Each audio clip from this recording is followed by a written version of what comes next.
English pedagogy की इस series में आज का हमारा टॉपिक होने वाला है सीमा ऑफ लैंग्वेज टीचिंग, जिसको बोलते हैं सूत्र बोलते हैं लैंग्वेज की टीचिंग के। तो ये बहुत ज़्यादा नहीं है, 4 या 5 हम पढ़ेंगे। तो ये कौन कौन से पढ़ेंगे ये देखिए। नॉन टू अननोन पहला, फिर है सिंपल टू कॉम्प्लेक्स, फिर आता है कॉन्क्रीट टू अब्स्ट्रैक्ट, फिर है इंडक्टिव टू डिडक्टिव, फिर एनालिसिस टू सिंथेसिस, फिर आता है होल टू पार्ट। तो ये हम इसके मैक्सिमा पढ़ेंगे। जो आपके जो इंग्लिश पैडागोजी में जो सीटेट 2000 सितंबर 2026 एग्ज़ाम है, हम उसको टारगेट कर रहे हैं और उसी को हम आगे लेके चलेंगे। Hello everyone, this is Pragya, welcome back to my channel. तो चलिए हम अपने मैक्सिमा ऑफ लैंग्वेज टीचिंग को स्टार्ट करते हैं और चलते हैं अपनी नोट्स की तरफ। आज हम करेंगे Maxim's of learning teaching. Maxim's क्या होता है? सूत्र, शिक्षा के सूत्र। शिक्षा के सूत्र ये क्या है कि यूनिवर्सल सिग्निफिकेंस होता है, क्योंकि इसमें सभी टीचिंग जो सब्जेक्ट हैं उसको उस पर अप्लाई हो सकता है। ये जितने भी टीचिंग, जितने भी पढ़ाई कर सकते हैं, मतलब पढ़ाते हैं टीचर, उस पर अप्लाई हो सकता है। इसमें लैंग्वेज टीचिंग को भी इंक्लूड किया जाता है। सिस्टमैटिक जो टीचर क्या होता है, प्रेजेंट कंटेंट होता है, उस पर क्या करता है, सिस्टमैटिक और साइकोलॉजिकली मैनर में उसको पढ़ाता है। तो ये सारी होती है। इसमें जो मैक्सिम ऑफ टीचिंग है वो क्या करता है, टीचिंग लर्निंग एक प्रोसेस है। ये क्या है, मैक्सिम ऑफ टीचिंग क्या है, टीचिंग लर्निंग प्रोसेस है, जिसमें जो टीचर होता है वो कैसे पढ़ा सकता है, इफ़ेक्टिवली, लॉजिक और लर्नर फ्रेंडली होके पढ़ा सकता है, जिससे बच्चा क्या करे, ज़्यादा अच्छे से सीख पाए। तो इसी को बोलते हैं मैक्सिम ऑफ लैंग्वेज टीचिंग। अब ये मैक्सिम ऑफ लैंग्वेज टीचिंग इतना होता है, तो मैक्सिम ऑफ लैंग्वेज टीचिंग मतलब जो लर्निंग है या जो पढ़ाने का तरीका है उसको सब आसान और मीनिंगफुल बनाने का तरीका हो सकता है। ऑर्गेनाइज्ड वे में टीचर पढ़ा सके और सिस्टमेटिकली तरीके से पढ़ा सके, इसके लिए भी हेल्प कर सकते हैं।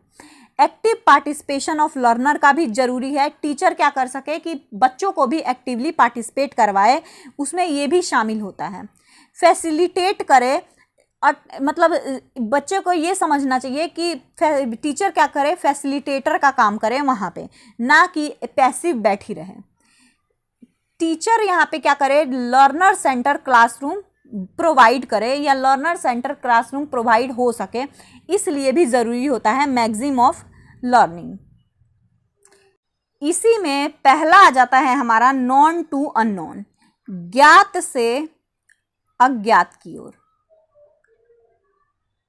ज्ञात से अज्ञात की ओर, इसमें क्या होता है कि जो टीचर है उसको क्या करना चाहिए, पहले नॉलेज कैसे स्टार्ट करना चाहिए, नॉलेज, एक्सपीरियंस, आइडिया जो बच्चे को पहले से ही आता है, जो बच्चे को पहले से आता है उसमें धीरे धीरे इम्प्रूवमेंट करके नए नॉलेज को जोड़ना होता है। इसी को बोलते हैं हम ज्ञात से अज्ञात की ओर।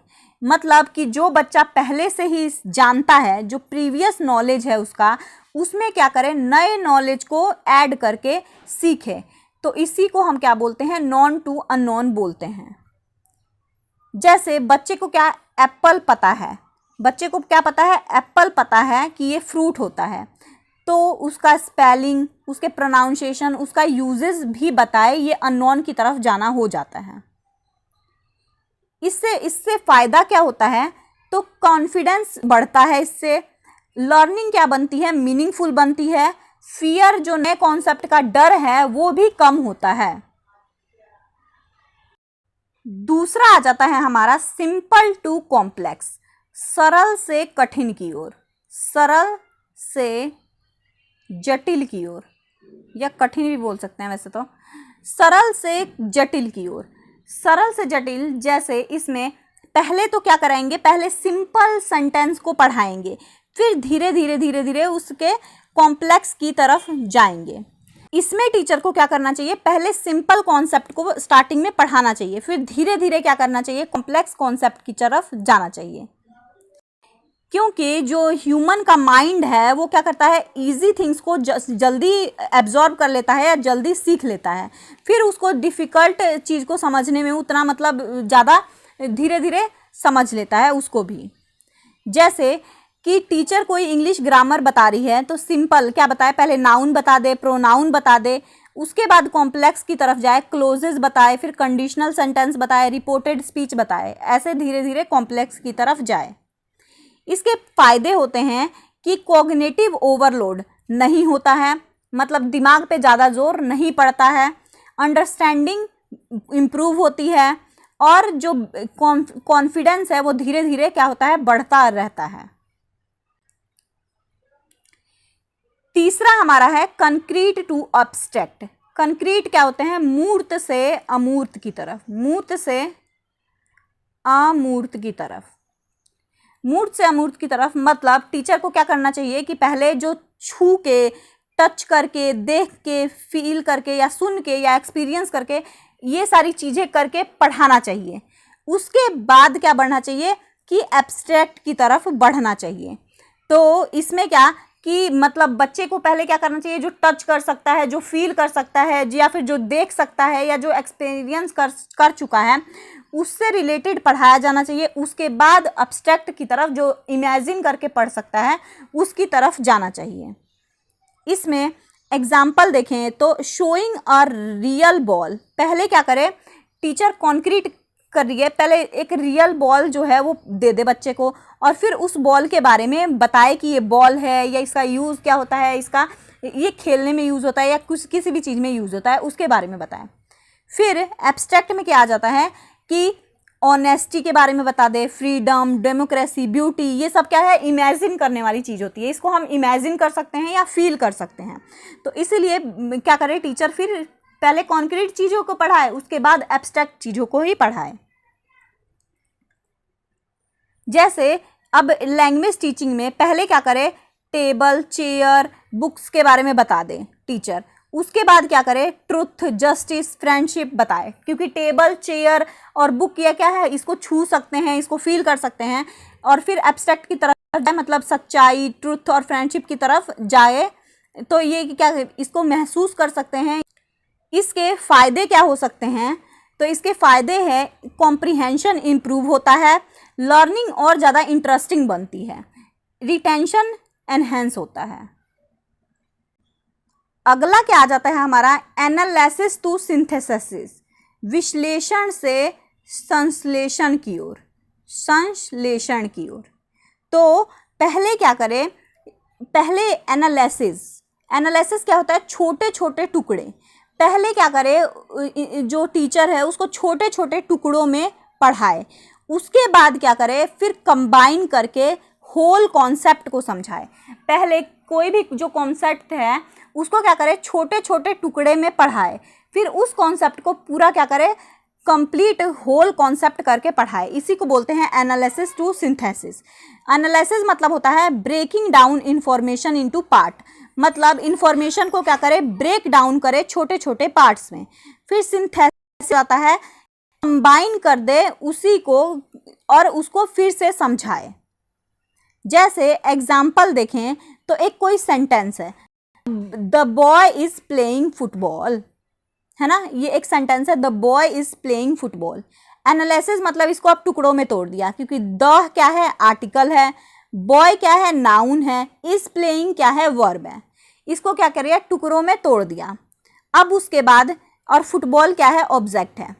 अब इसी को कंबाइन करके पढ़ाए, तो इस सारे सेंटेंस को क्या कर दे, कंबाइन करके पढ़ा दे और एक कंप्लीट सेंटेंस बना दे और इसका मीनिंग बता दे। तो ये क्या हो गया, एनालिसिस किया पहले, फिर उसके बाद सिंथेसिस किया।